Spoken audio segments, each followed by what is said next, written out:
Gracia y paz. Bienvenidos al plan de lectura Por amor a su palabra. Una lectura bíblica para cada día del año en la versión Nueva Traducción Viviente. Hoy es 23 de enero. Iniciamos nuestro plan de lectura en Génesis capítulo 24. En esta ocasión veremos a Abraham encomendando a su siervo de más confianza una tarea muy importante: elegir a la esposa para su hijo Isaac. Continuaremos nuestra lectura en el Nuevo Testamento, en el Evangelio según San Mateo capítulo 23. En este capítulo, el Señor Jesús denunciará la corrupción moral y la hipocresía espiritual de los líderes religiosos. También veremos al Señor Jesús llorar por su pueblo Jerusalén. Regresaremos al Antiguo Testamento, Nehemías capítulo 13. Escucharemos un recuento de las reformas de los días de la reconstrucción. Y así con este capítulo concluiremos el maravilloso libro de Nehemías. Culminaremos nuestra lectura en el libro de los Hechos de los Apóstoles capítulo 23. El apóstol Pablo se dirigirá al Sanedrín y les testificará del Señor Jesús, y ellos planearán asesinarlo. Y así damos inicio en Génesis capítulo 24. Escuchemos. Abraham ya era un hombre muy anciano, y el Señor lo había bendecido en todo. Cierto día, Abraham le dijo a su siervo más antiguo, el hombre que estaba a cargo de su casa: haz un juramento poniendo tu mano debajo de mi muslo. Jura por el Señor, Dios del cielo y de la tierra, que no dejarás que mi hijo se case con una de esas mujeres cananeas. En cambio, vuelve a mi tierra natal, donde están mis parientes, y encuentra allí una esposa para mi hijo Isaac. El siervo preguntó: ¿pero qué pasaría si no puedo encontrar una joven que esté dispuesta a viajar tan lejos de su casa? ¿Debería entonces llevar allí a Isaac para que viva entre sus parientes en la tierra de donde usted proviene? No, contestó Abraham. Procura no llevar nunca a mi hijo allí, pues el Señor, Dios del cielo, quien me sacó de la casa de mi padre y de mi tierra natal, prometió solemnemente dar esta tierra a mis descendientes. Él enviará a su ángel delante de ti y se encargará de que encuentres allí una esposa para mi hijo. Si ella no está dispuesta a regresar contigo, entonces quedarás libre de este juramento que haces conmigo. Pero bajo ninguna circunstancia llevarás a mi hijo allí. Entonces el siervo hizo un juramento poniendo su mano debajo del muslo de su señor, Abraham, y juró seguir sus instrucciones. Después tomó 10 de los camellos de Abraham y los cargó con toda clase de regalos valiosos de parte de su señor, y viajó hasta la lejana tierra de Aram Naharaim. Una vez allí, se dirigió a la ciudad donde se había establecido Nacor, hermano de Abraham. Hizo que los camellos se arrodillaran junto a un pozo justo a las afueras de la ciudad. Era la caída de la tarde y las mujeres salían a sacar agua. Oh Señor, Dios de mi amo Abraham, oró: te ruego que hoy me des éxito y muestres amor inagotable a mi amo Abraham. Aquí me encuentro junto a este manantial, y las jóvenes de la ciudad vienen a sacar agua. Mi petición es la siguiente: yo le diré a una de ellas: por favor, deme de beber de su cántaro.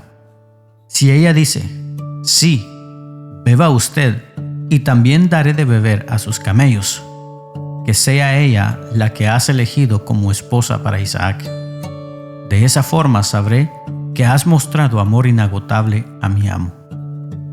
Entonces, antes de terminar su oración, vio a una joven llamada Rebeca, que salía con su cántaro al hombro. Ella era hija de Betuel, quien era hijo de Nacor, hermano de Abraham, y de Milca, su esposa. Rebeca era muy hermosa y tenía edad suficiente para estar casada, pero aún era virgen. Ella descendió hasta el manantial, llenó su cántaro y volvió a subir. Entonces el siervo corrió hasta alcanzarla y le dijo: «Por favor, deme de beber un poco de agua de su cántaro».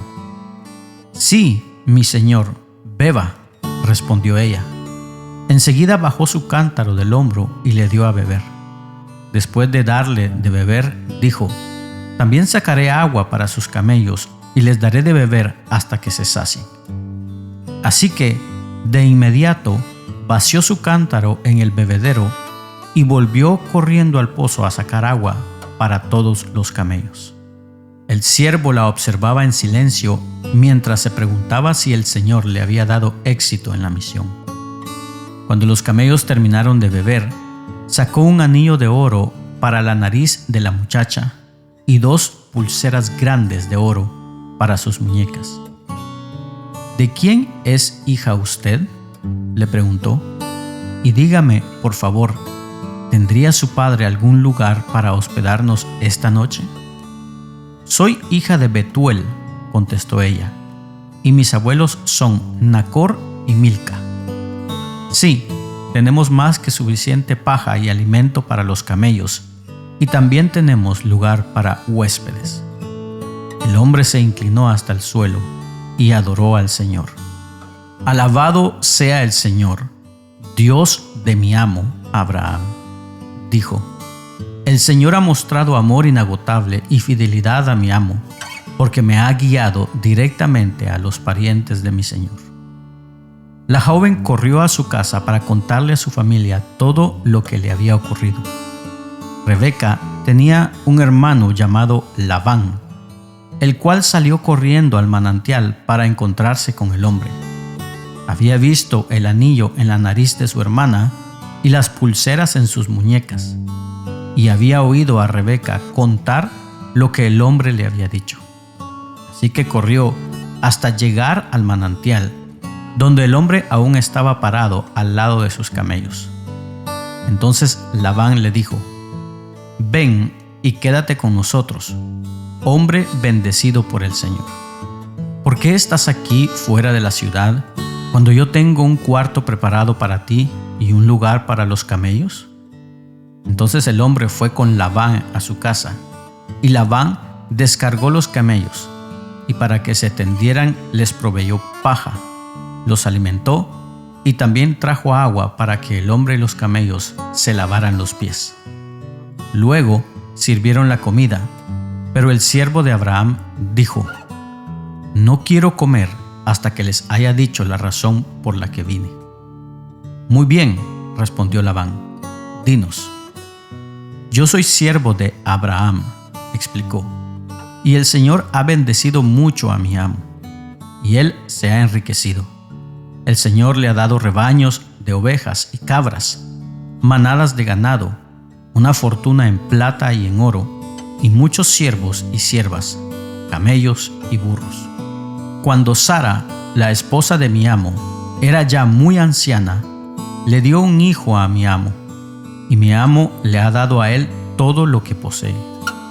Mi amo me hizo jurar y me dijo: no dejes que mi hijo se case con una de esas mujeres cananeas. En cambio, vuelve a la casa de mi padre, a mis parientes, y encuentra allí una esposa para mi hijo». Pero yo le dije a mi amo: «¿Y si no encuentro una joven que esté dispuesta a regresar conmigo?». Y él le contestó: «El Señor, en cuya presencia he vivido, enviará a su ángel contigo y hará que tu misión tenga éxito. Es verdad, debes encontrar una esposa para mi hijo entre mis parientes, en la familia de mi padre. Entonces habrás cumplido tu obligación. Pero si vas a mis parientes y ellos se niegan a dejarla ir contigo, quedarás libre de mi juramento». Así que cuando llegué al manantial, hice esta oración: «Oh Señor, Dios de mi amo Abraham, te ruego que me des éxito en esta misión. Mira, aquí estoy parado junto a este manantial y esta es mi petición. Cuando venga una joven a sacar agua, yo le diré, por favor, deme de beber un poco de agua de su cántaro. Si ella dice, sí, beba usted, y también sacaré agua para sus camellos, que sea ella la que has elegido para ser la esposa del hijo de mi amo. Antes de terminar de orar en mi corazón, vi a Rebeca saliendo con un cántaro de agua al hombro. Ella descendió hasta el manantial y sacó agua. Entonces yo le dije, por favor, deme de beber. Enseguida ella bajó el cántaro del hombro y dijo, sí, beba usted, y también daré de beber a sus camellos. Así que bebí, y después ella dio de beber a los camellos. Entonces le pregunté, ¿de quién es hija usted? Y ella contestó, soy hija de Betuel, y mis abuelos son Nacor y Milca. Así que puse el anillo en su nariz y las pulseras en sus muñecas. Después me incliné hasta el suelo y adoré al Señor. Alabé al Señor, Dios de mi amo, Abraham, porque me había guiado directamente a la sobrina de mi amo, para que ella sea la esposa de su hijo. Así que díganme, ¿quieren o no quieren mostrar amor inagotable y fidelidad a mi amo?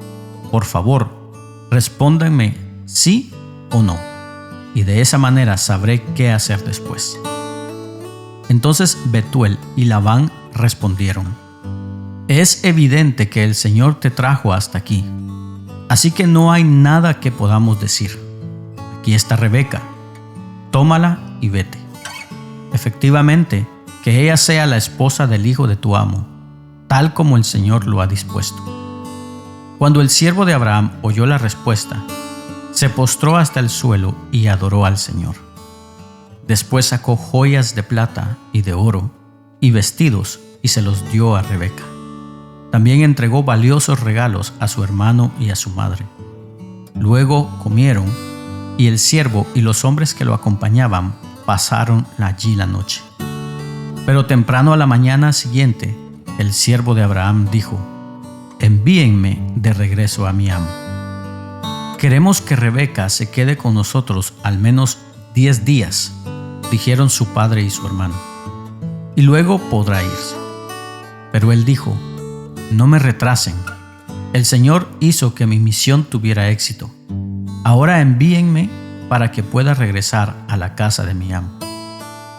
Bien, dijeron ellos, llamaremos a Rebeca y le preguntaremos qué le parece a ella. Entonces llamaron a Rebeca. ¿Estás dispuesta a irte con este hombre?, le preguntaron. Sí, contestó, iré. Entonces se despidieron de Rebeca y la enviaron con el siervo de Abraham y sus hombres.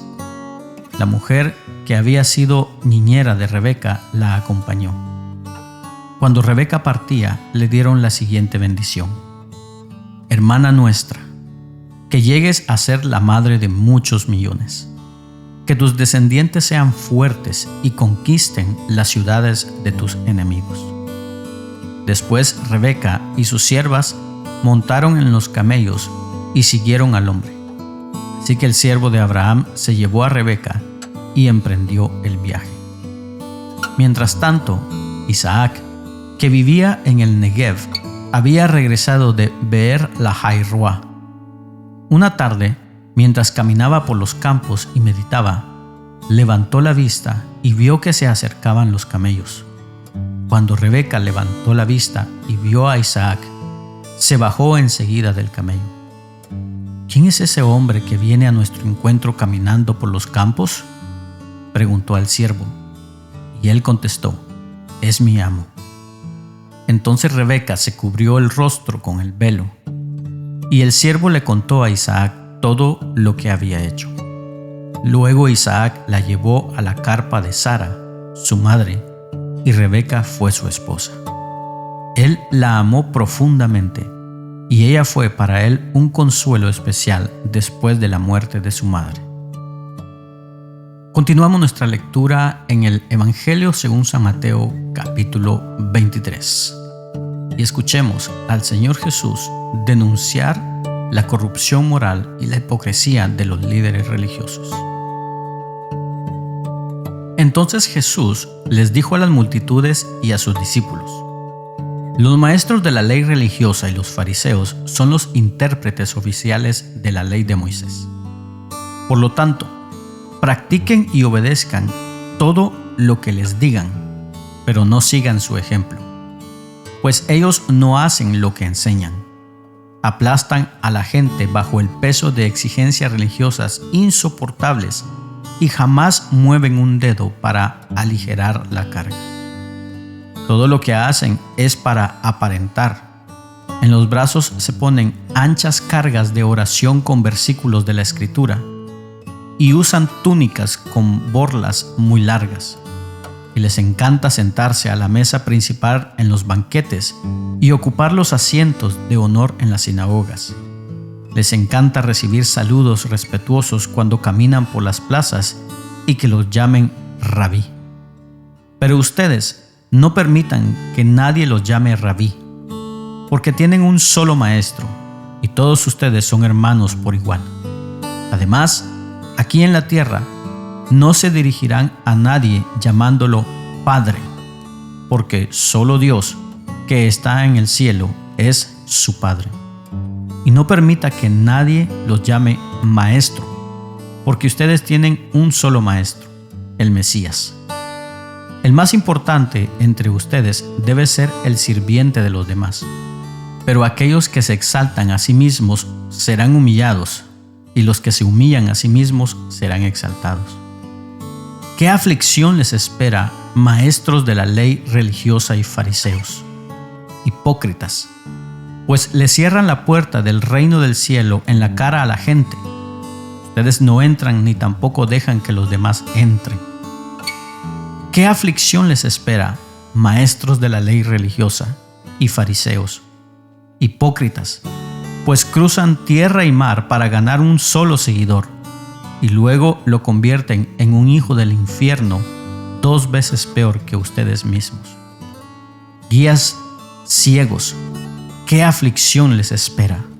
Pues dicen que no significa nada jurar por el templo de Dios, pero el que jura por el oro del templo está obligado a cumplir ese juramento. Ciegos tontos, ¿qué es más importante, el oro o el templo que lo hace sagrado? Y dicen que jurar por el altar no impone una obligación, pero jurar por las ofrendas que están sobre el altar sí la impone. ¡Qué ciegos son! Pues, ¿qué es más importante, la ofrenda sobre el altar o el altar que hace que la ofrenda sea sagrada? Cuando juran por el altar, juran por el altar y por todo lo que hay encima. Cuando juran por el templo, no solo juran por el templo, sino por Dios, quien vive allí. Y cuando juran por el cielo, juran por el trono de Dios y por Dios, quien se sienta en el trono. ¿Qué aflicción les espera, maestros de la ley religiosa y fariseos? Hipócritas, pues se cuidan de dar el diezmo sobre el más mínimo ingreso de sus jardines de hierbas, pero pasan por alto los aspectos más importantes de la ley: la justicia, la misericordia y la fe. Es cierto que deben diezmar, pero sin descuidar las cosas más importantes. Guías ciegos, cuelan el agua para no tragarse por accidente un mosquito, pero se tragan un camello. ¿Qué aflicción les espera, maestros de la ley religiosa y fariseos? Hipócritas, pues se cuidan de limpiar la parte exterior de la taza y del plato, pero ustedes están sucios por dentro, llenos de avaricia y se permiten todo tipo de excesos. Fariseo ciego, primero lava el interior de la taza y del plato, y después el exterior también quedará limpio. ¿Qué aflicción les espera, maestros de la ley religiosa y fariseos? Hipócritas, pues son como tumbas blanqueadas, hermosas por fuera, pero llenas de huesos de muertos y de toda clase de impurezas por dentro. Por fuera parecen personas rectas, pero por dentro el corazón está lleno de hipocresía y desenfreno. ¿Qué aflicción les espera, maestros de la ley religiosa y fariseos, hipócritas! Edifican tumbas a los profetas que sus antepasados mataron y adornan los monumentos de la gente justa que sus antepasados destruyeron. Luego dicen: si hubiéramos vivido en los días de nuestros antepasados, jamás nos habríamos unido a ellos para matar a los profetas. Así que al decir eso, dan testimonio en contra de ustedes mismos, que en verdad son descendientes de aquellos que asesinaron a los profetas. Sigan adelante y terminen lo que sus antepasados comenzaron. Serpientes, hijos de víboras, ¿cómo escaparán del juicio del infierno? Por lo tanto, les envío profetas, hombres sabios y maestros de la ley religiosa. Algunos los matarán crucificándolos, y a otros los azotarán con látigos en las sinagogas y los perseguirán de ciudad en ciudad. Como consecuencia, se les hará responsables del asesinato de toda la gente justa de todos los tiempos, desde el asesinato del justo Abel hasta el de Zacarías, hijo de Berequías, a quien mataron en el templo, entre el santuario y el altar. Les digo la verdad, ese juicio caerá sobre esta misma generación. Oh Jerusalén, Jerusalén, la ciudad que mata a los profetas y apedrea a los mensajeros de Dios. ¿Cuántas veces quise juntar a tus hijos como la gallina protege a sus pollitos debajo de sus alas? Pero no me dejaste. Y ahora, mira, tu casa está abandonada y desolada. Pues te digo lo siguiente: no volverás a verme hasta que digas: bendiciones al que viene en el nombre del Señor. Regresamos al Antiguo Testamento, Nehemías capítulo 13, y escuchemos el recuento de las reformas de los días de la reconstrucción. Ese mismo día, mientras se leía al pueblo el libro de Moisés, se encontró el pasaje que dice que jamás se debe admitir a una amonita o a una moabita en la asamblea de Dios, porque ellos se habían negado a darles comida y agua a los israelitas en el desierto. Por el contrario, contrataron a Balaam para que los maldijera, aunque nuestro Dios convirtió la maldición en bendición. Cuando se leyó este pasaje de la ley, inmediatamente se excluyó de la asamblea a todos los que tenían ascendencia extranjera. Antes de esto, el sacerdote Eliasib, quien había sido designado para supervisar los depósitos del templo de nuestro Dios y quien también era pariente de Tobías, había rediseñado un gran depósito y lo había puesto a disposición de Tobías. Anteriormente, usaban el cuarto para almacenar ofrendas de grano, incienso, diversos utensilios para el templo, diezmos de granos, de vino nuevo, de aceite de oliva, destinados a los levitas, a los cantores y a los porteros, y también las ofrendas para los sacerdotes. En esa época yo no estaba en Jerusalén porque había ido a presentarme ante Artajerjes, rey de Babilonia, en el año 32 de su reinado, aunque más tarde le pedí permiso para regresar. Cuando regresé a Jerusalén, me enteré del acto perverso de Eliasib de proporcionarle a Tobías una habitación en los atrios del templo de Dios. Me disgusté mucho y saqué del cuarto todas las pertenencias de Tobías. Luego exigí que purificaran las habitaciones y volví a colocar los utensilios para el templo de Dios, las ofrendas de grano y el incienso. También descubrí que no se les había entregado a los levitas las porciones de comida que les correspondían, de manera que todos ellos y los cantores que debían dirigir los servicios de adoración habían regresado a trabajar en los campos. Inmediatamente enfrenté a los dirigentes y les pregunté: ¿por qué ha sido descuidado el templo de Dios?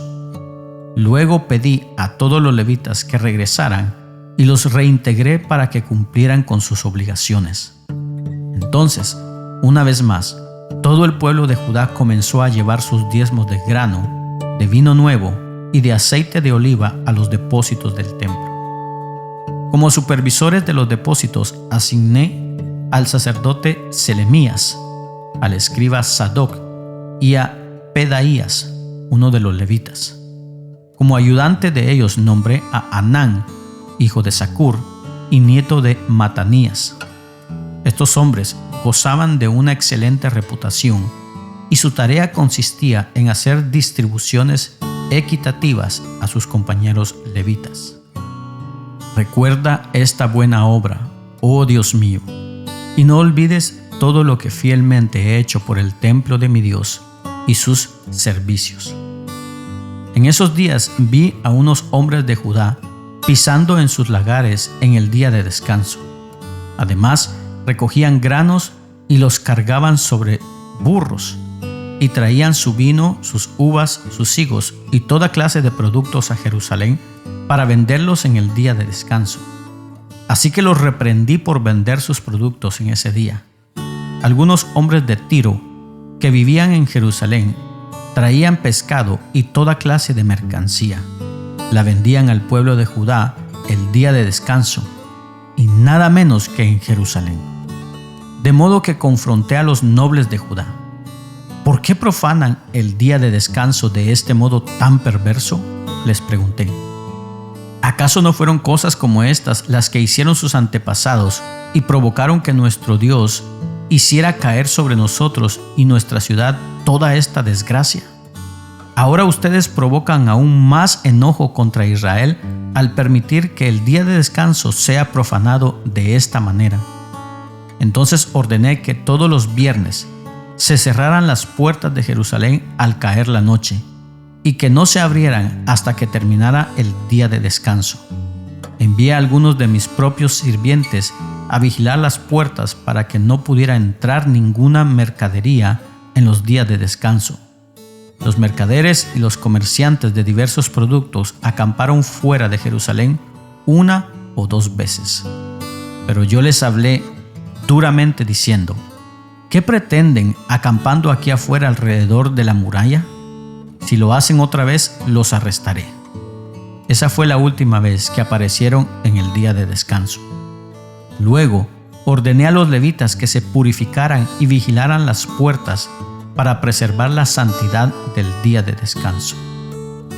Recuerda también esta buena obra, oh Dios mío. Ten compasión de mí conforme a tu grande e inagotable amor. Por el mismo tiempo, me di cuenta de que algunos de los hombres de Judá se habían casado con mujeres de Asdod, Amón y Moab. Además, la mitad de sus hijos hablaban el idioma de Asdod o de algún otro pueblo y no podían hablar en absoluto la lengua de Judá. De modo que confronté a los hombres y pedí que cayeran maldiciones sobre ellos. Golpeé a algunos y les arranqué el cabello. Los hice jurar por el nombre de Dios que no permitirían que sus hijos o sus hijas se casaran con la gente pagana de la región. ¿Acaso no fue exactamente eso lo que llevó a Salomón, rey de Israel, a pecar?, exclamé. No había rey de ninguna nación que pudiera compararse con él. Dios lo amaba y lo hizo rey sobre todo Israel. Pero incluso él fue inducido a pecar por sus mujeres extranjeras. ¿Cómo pudieron siquiera pensar en cometer esta acción pecaminosa y ser infieles a Dios al casarse con mujeres extranjeras? Uno de los hijos de Joiada, hijo de Eliasim, el sumo sacerdote, se había casado con la hija de Sambalat, el horonita, por lo cual lo expulsé de mi presencia. Recuérdalos, oh Dios mío, porque han profanado el sacerdocio y los votos solemnes de los sacerdotes y los levitas. Así que expulsé todo lo que fuera extranjero y asigné tareas a los sacerdotes y a los levitas, asegurándome de que cada uno supiera lo que tenía que hacer. También me aseguré de que llegara el suministro de leña para el altar y las primeras porciones de la cosecha de los tiempos establecidos. Recuerda esto a mi favor, oh Dios mío.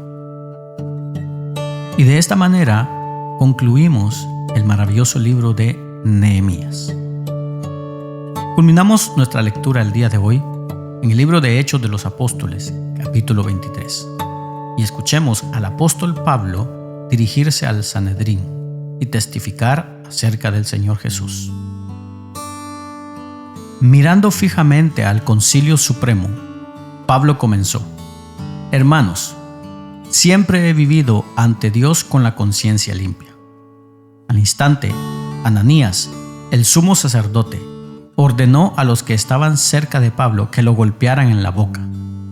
Pero Pablo le dijo: Dios te golpeará a ti, hipócrita corrupto. ¿Qué clase de juez eres si tú mismo infringes la ley al ordenar que me golpeen así? Los que estaban cerca de Pablo le dijeron: ¿Te atreves a insultar al sumo sacerdote de Dios?